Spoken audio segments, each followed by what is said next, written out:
riided ja tulge siis saali, aga tere tulemast teile kõigile. See oli siis üks väike osake minu hobidest. Et meil on Võru pensionäride päevakeskuses selline näitetrupp meelejahutaja ja siis me teeme seal selliseid väikseid sketse. Meil on ka mõned pikemad sellised olnud, aga see selleks. Aga see ei ole ainult see, millega ma tegelen. Et nagu te teate, viimasel ajal räägitakse väga palju vaimsest tervisest ja vaimse tervise vitamiinidest. Et mis te arvate, mis on need vaimse tervise vitamiinid? Nii. Käsitöö. Nii. Ristsõnad. Jee. Väga õige. Lugemine. Ja keegi ei ütle, et tabletid ja retseptid ja diagnoosid. Väga õige. Et ma ise mõtlen oma elu peale, et kuidas ma üldse ellu olen jäänud. Aga mind ongi päästnud kõik need vaimse tervise vitamiinid. Et jälle kudumine rahuldab sind, laulmine. Ma laulan Võru segakooris Tervis juba peaaegu 45 aastat, siis nüüd juba üle 5 aasta Vannamuudu ansamblis ja vahest kodus ka niisama enda ette. Ja muidugi see pillimäng, et selle Karmoškaga on ka selline lugu, et kui ma olin 10-aastane, siis mul isa oli selline laulumees ja kui tal tuli kõrivähk, siis ta enam laulda ei saanud ja ta ostis endale Karmoška ja õppis seal mängimise selgeks. Ja siis, kui isad kodus ei ole olnud, siis pätsasin mina selle pilli ja hakkasin ka õppima ja mingid lood ma saingi selgeks. Ja kuna minu lapsepõlve kodu möödus Võrus tuberkuloositõrje dispanseri aia taga, te teate, see on seal Legeni tänavas või Karja tänavas ja siis ega ma ei saanud siis neid lugusid endale hoida. Ma ikka tulin toast välja ja mängisin ja siis haiged olid juba nii, et kui nad mind nägid, nii hõikasid, et mängi meile ja kostitasid. Tuberkuloosi haiged kostitasid mind kommide ja küpsiste ja õuntega. Ma pistsin need kõik nahka ja jagasin ka oma vendadele. Mul oli 2 väiksemat venda. Et ei olnud mingeid kätetessi ega nende pesemist, aga tuberkuloosi ei jäänud teist mitte keegi. Et jah. Need on Kersti välja valinud, see on, mul ei ole praegu meeles. Ei ole oma looming.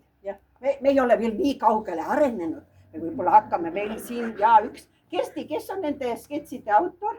Nende sketside autor on Ookaup, jah. Et ega meil on juba... midagi ümber, me õpseme pähe kohe. Jah, aga meil on valmimas vist oma loomingut ka. Meil siin mõned üritavad kirjutada. Jah, aga ega selline mõtlemine ja seda ei taha rahvas vaadata. Rahvas tahab ikka kaia, kus nalla saa ja mida, mingi lumalampakus. Ja. Et siia, ma ei tea ühtegi, ma ei tea, kas teist keegi teab ühtegi raamatukogu, kus korraldatakse näitemänge ja näitusi, erinevaid näitusi, siis meie väikses Võru linnas, meie raamatukogu teeb seda juba aastaid. Siin on väga ägedaid näitusi väljas. Ja kui mulle pakuti eelmine kord, kui ma käisin oma raamatut tutvustamas, mul on täna ka raamat kaasas, kui keegi tahab, siis saab seda minu raamatut endale soetada. Siis, kes oli eelmine juhataja siin? Kuljus. Ja Inga Kuljus ütles, et vaatsin, mul on nii palju kruuse ja neid pastakaid ei saanud veel välja panna, sest me ootame, kui see siin vitriin vabaks saab, siis tulevad siia ka veel pastakad, neid on mul ka 2 suurt kotitäit. Ma ei tea, kus ma need kõik olen kogunud. Et kõik see on siin üleval 30. juunini ja see 7. juulini või 8. isegi. Aga mul võib kleite vaja tulla, siis ma tulen, võtan siin midagi. Suvi tuleb peale. Ja lihtsalt ma olen nii... Kui ma nägin, kuidas see näitus, mina tõin kastidega siia, kui ma tulin vaatama, kuidas Tuuli oli siin korraldanud ja sinu abilised kõik, et ma olin nii vaimustuses. mul oleks koju sellist suurt elamist vaja, kuhu saaks need niimoodi, sest praegu nad on mul surutud kõik üksteise sisse, üksteise peale. Ma ei ole näinudki neid ja nüüd, kui siia pandi välja, siin ei ole vist veel kõik, osa on veel kastis ja jah, kõik ei mahtunudki välja, aga minu arust on praegu väga ilus, et ongi näha. Seal on mul, kuna mul poeg elas Inglismaal, siis seal on mul Inglismaa selle kuningannaga mõned kruusid ja pärast teil on aega vaadata neid ja Walesist ja põhilised reisidelt toodud, aga ka niimoodi lihtsalt, mis on meeldinud. Ükskord tütar oli mul külas ja ütles, et ema, sa ei osta enam ühtegi kruusi. Noh, laupäeval käisin Kondase keskuses ja ostsin ikka selle maasikakruusi, aga see on mul kodus, seda ma ei toonud täna siia, sest see on nii kallis, see maksis 29 €. See on kunstlikku tehtud, et see on väga äge. Kruusid ja võt kõik see, 10-aastaselt ma alustasin kudumisega. Mul oli tädi väga kõva käsitöö tegi ja temalt ma olen palju õppinud seda näpunööri ja muid, aga ei ole selgeks saanud hedepobitsi tegemist ja Richelieu'd, mis on ka väga huvitav. Aga siis võib-olla ma näitan teile mõnda asja.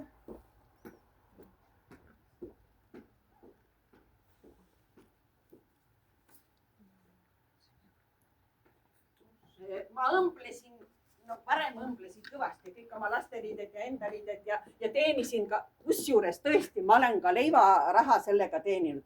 Näiteks oli olukordi, kus õhtul ei olnud enam kopikatki raha, aga avansipäev oli veel kuskil kaugel.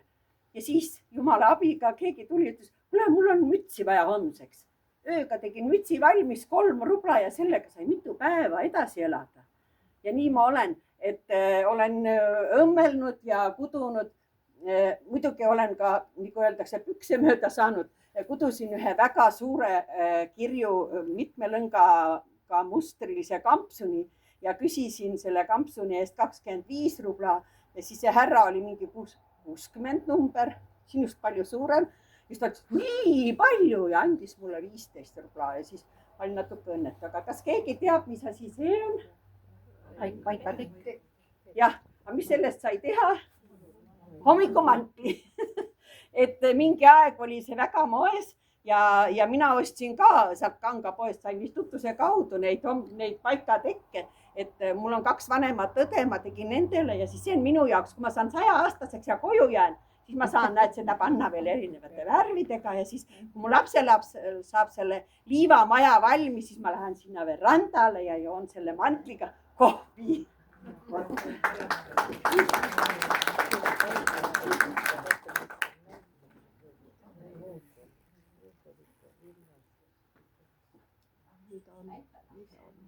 Unistasin ammu, et ma poon endale midagi, aga kuidagi ei jõudnud ja siis, kui minu tütrepoeg 2-aastane ja ma pidin teda hoidma ja olin temaga Inglismaal, siis ma alustasin sellega, et see on nüüd, ta on 18 ja 16 aastat tagasi.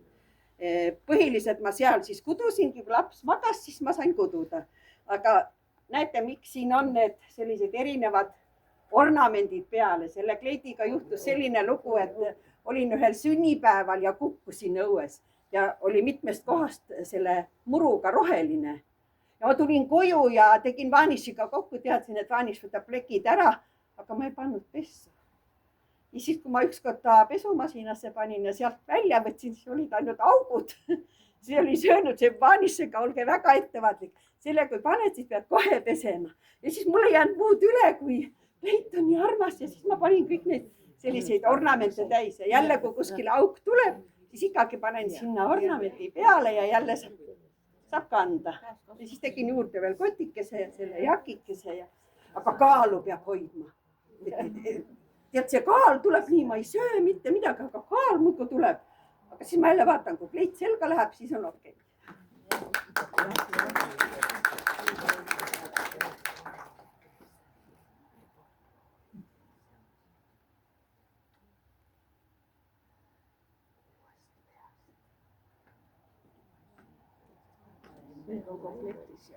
Nii. 10 aastat tagasi kudusin ma selle kostüümi, aga seda oli väga raske teha, see jälle seda mustrit ma juba aastaid vaatasin ja tahtsin seda kududa, aga selle jaki muster on selline, kus sa pead mõlemalt poolt mustrit jälgima, niimoodi, et sa pead kogu aeg neid silmi lugema. Ja veel ma võin öelda, et kui ma noorena olin selline, et kui mõni viga sisse tuli, siis ma iialgi ei arutanud seda tagasi, mis see väike viga ei tee midagi. Aga nüüd ma olen läinud nii väikegi eksimus kuskil tuleb, siis kohe tšuhti tagasi ja teen ümber, et sellega nägin palju vaeva. Sellepärast seeliku tegin hästi lihtsa. Aga see sai nüüd viimaseks juubeliks. Minu arust see kudumine ei läinud üldse kaua. No telekaes, mis ikka niisama vahiti, eriti kui vaatad AK-d või kui mõni selline, no nagu oli nüüd see tants versus laul. No seal ei saa midagi teha, seal pead ainult ekraani vaatama. See oli nii äge saade. Et võt niimoodi. Ma pean vahepeal vett.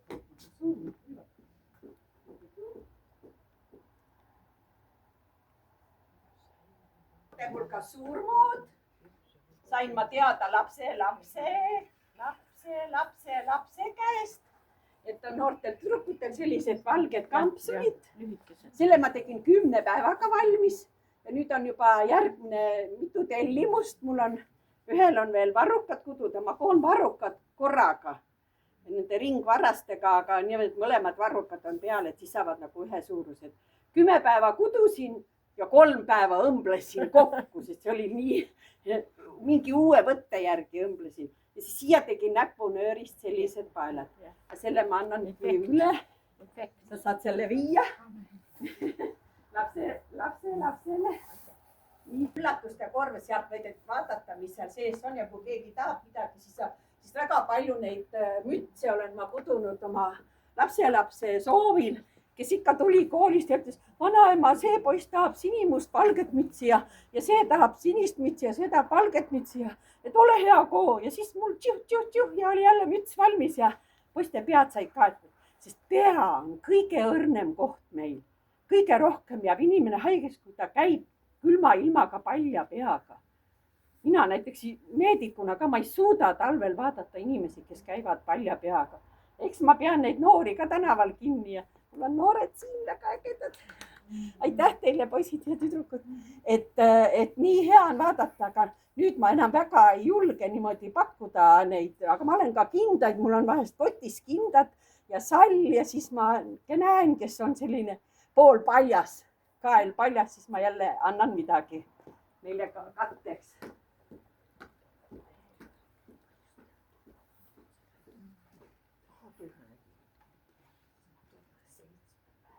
Et teeks ka ühe külaliste raamatu, kuhu te saate kõik sisse kirjutada. Mis te arvate, miks ma valisin selliga? Tahab minna või käisid? Jaa, sellega on seotud mälestus, sest 70. juubeliks kinkisid mulle lapsed ja lapselapsed ja lapselapsed selle lennu Kumahu palliga. Ja 2 aastat tagasi ma sain selle ära tehtud, nii et see tuletab mul seda meelde. Mul on kuskil ka see tunnistus olemas, aga see on mul seal haigla juures kabinetis. Ja siia ma kirjutasin, siin on see pilt, mis jääb ka siia sisse, et minu vaimse tervise vitamiinid on minu hobid. Laulmine, karmoškamäng, kudumine, heegeldamine, õmblemine. Õmblemist ma teen küll tunduvalt vähem, aga sellised hädavajalikud. Käisin just oma koori esinemise kostüüm jäi vööst kitsaks ja viisin õmbleja juurde. Ja varrukad olid ka kitsad ja teate, see läks 35 €. Kuramus, küll ma oleks pidanud ise tegema, oleks saanud odavamalt, aga see selleks. Nii, näitemäng. Ma olen kunagi olnud, Silvi teab ka Rudolf Adelmanni juures. Mul pinginaaber, kui ma keskkoolis käisin, oli Adelmanni juures ja ma mõtlesin ka, et issand, ma ikka nii sinna tahaks. Aga ma ei mäleta, kas ma käisin ja mind ei võetud vastu või midagi oli, kas ma sinna ei saanud. Aga kunagi hiljem sain, et tegin mõned tükid seal kaasa. Deklameerimine, mulle meeldib ka luuletusi lugeda ja ise ka mõned luuletused teha. Siis reiside ja erinevate kultuurireiside organiseerimine. Seal näitusel on väljas need hõbelusikad, mis on mulle kingitud siis reiside korraldamise eest, sest nad said teada, et mina šokolaadi ega midagi sellist ei taha, maiustusi ja siis kingiti mulle hõbelusikaid. nii, ja unistused ikkagi väga tahaks, vot mul on praegu nii hammasveresed siin Toomas ja kes need kõik ja Märt Metsla, muusikakooli direktor ja tahavad kõik lõõtsamängu selgeks õppida. Ma tahaks nendega ühineda, ma mõtlen, kust ma lõõtsa saaks. et noh, karmoška mäng on lihtne, aga lõõts on ju see, et tõmbad lõõtsa lahti, on üks hääl ja lükkad kinni, on teine hääl. Et see võtab natuke aega, aga see on unistus, see on veel täitumata. Makrameed tahaks teha ja siis seda Hedepobitsi ja Richelieu'd ja niimoodi. Ja tere tulemast minu esimesele näitusele Võrumaa Keskraamatukogus 8. mail 2026. Kõigile südamest tänud. Ja väga suur rõõm teiega siin olla ja teiega oma muljeid jagada.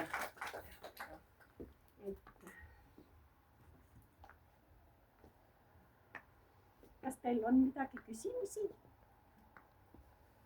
Kus sa teile aja võtad, et kõike nii palju asju kõike teha? Ma ise ka imestan. Ma ei tea. Magada ikka tahad või? Ikka. Aga muidugi mul on ka nii, et kui ma tõesti, ma ei kasuta mingeid unetablette ega absoluutselt, aastaid tagasi, kui mul siin mõned aastad tagasi, kui mul südamega juhtus see, et ma pidin hakkama ravimeid võtma, siis ma vaidlesin arstile nii palju vastu, et mul nii vähe kui võimalik ja mingeid rahusteid, mingeid unetablette me ei kasuta üldse. Kui mul uni ära läheb, siis ma tulen üles, kas siis tõesti koongi või heegeldan või vaatan ajakirju. Väga hea on ka endale sellist närvirahu anda. No, mul on tohutult palju varem muretsetud neid igasuguseid käsitöö ajakirju ja siis lihtsalt vaatad ja unistad. Mul on see kera seal, sellest saaks seda teha, mul on need lõngad seal, sellest saaks seda teha. Et raamatuid mul väga aega lugeda ei ole, aga ma ikkagi loen, kui ma midagi, kuulen, et mingi asi, nüüd ma sain selle, kuna mul on ostetud Rahamaa piletit jälle suurele grupile, siis ma loen selle, ma sain Rahamaa raamatu nüüd, ma loen selle läbi, aga kunagi ammu nooruses ma olin ühiskondlik raamatulevitaja ja kõikidest raamatutest oli ka minul üks eksemplar. Aga nüüd ma olen lihtsalt püüdnud, kuna ruumi on tõesti elamises nii vähe, siis ma olen sellised raamatud ikkagi ära viinud sinna Pireti juurde taaskasutusse, et olen jätnud sellised, mis nagu endale veel huvi pakuvad, et jah, lugemisega on natuke kehvem, aga kui vaja, siis ikka tuleb. Erialast kirjandust peab väga palju ju lugema, et nii kaua kui tööl oled siin meditsiinis, siis iga päevaga midagi muutub ja sa pead väga selle eluga kursis olema, et mõni ikka ütleb, et issand jumal, saiks veel siin, aga kus ma lähen? Keegi ei tee minu tööd. Et kui ma saan olla inimestele kasulik ja kui minu nõuannete järgi nende tervis kas püsib või läheb paremaks, siis ainult tänu selle eest, et nii ongi. Ja paljude probleem on ka mul on see, et tahan magama minna, tahan kell 10 magama minna, lähen voodisse, kuidagi und ei tule. Kuidas uni tuleks? Mis sina teed? Loed neid lambaid. Ei. Meil on ühes sketšis on see, et loe lambaid, siis ma ütlen, kust ma neid lambaid võtan, Eesti põllumajandus on nii põhja lastud, et seda praktiliselt ei olegi. Et jah, öeldakse, et rahulikku teed juua või siis keegi ütles meil seal, meil oli üks koolitus suhkruhaigete seltsis, siis et tulebki nagu vastu vaielda, et kui sa magama jääsid, ma ei jää magama ja oledki magama jäänud. Et selliseid, igaüks leiab erinevad nipid ja tõesti, ütleme, kui sa üksinda elad, siis kui ka uni ära läheb, siis tuledki üles ja teed midagi.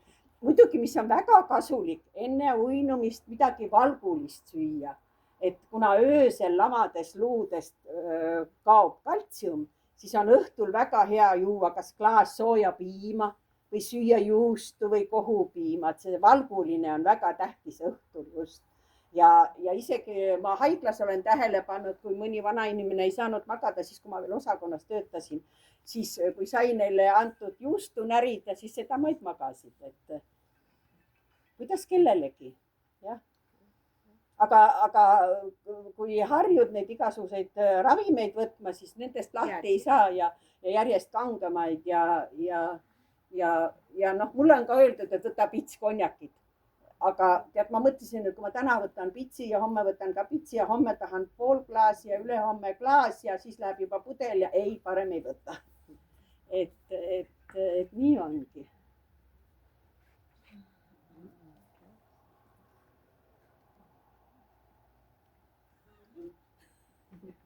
Nii. Viivi. Aitäh. Sa ütlesid küll, et sul ei ole aega lugeda, aga telekat sa vaatad, nii et siin on sulle 101 Eesti telesaadet. Sa vähemalt loe siis ja siin midagi veel. Ja et sul oleks tervist kõigi nende hobidega tegeleda. Tervis on kõige tähtsam. Ja. Aga tervises saame ka ise väga palju kaasa aidata. On ju? Mida me sööme, kuidas me liigume ja see kõik ongi meie tervis. Ma ütlen ainult ühe lause. Kui oleks vähemalt paarsada niisugust veevit, siis Eesti riigis ei oleks võimalik mitte midagi põhja lasta.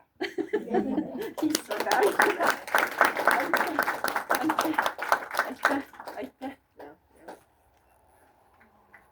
Kõik me koos elame selle nimel, et kõik läheks paremini. No kuulsin, et eile seal eakate festivalil, jah oli, mina eile sinna ei jõudnud, ma lihtsalt, et äkki tõesti juhtub see ime, et pension on meil tulumaksuvaba. See oleks väga hea. Aga jälle ausalt ma ütlen teile, et ma ei ole elus nii muretult elanud ja nii rikas olnud nagu praegu, et pension on täitsa, ma saaks väga hästi elada ka ainult selle pensioniga mõistlikult kulutades ja ma töötan 0,4 koormusega, et ma saan peaaegu sama, kui palju on õdede palk tõusnud, see on täitsa imestamisväärt, aga ta ei ole veel nii kauge nagu ütleme 20 aastat tagasi mind kutsuti Soome ja pakuti tunnitasuks 25 eurot. Meie saime siis 4,50 tunnist. Praegu mina olen õdespetsialist ja mina saan 14 eurot tunnis. Et noh, täiesti arvestatav. Ja, et saab elada.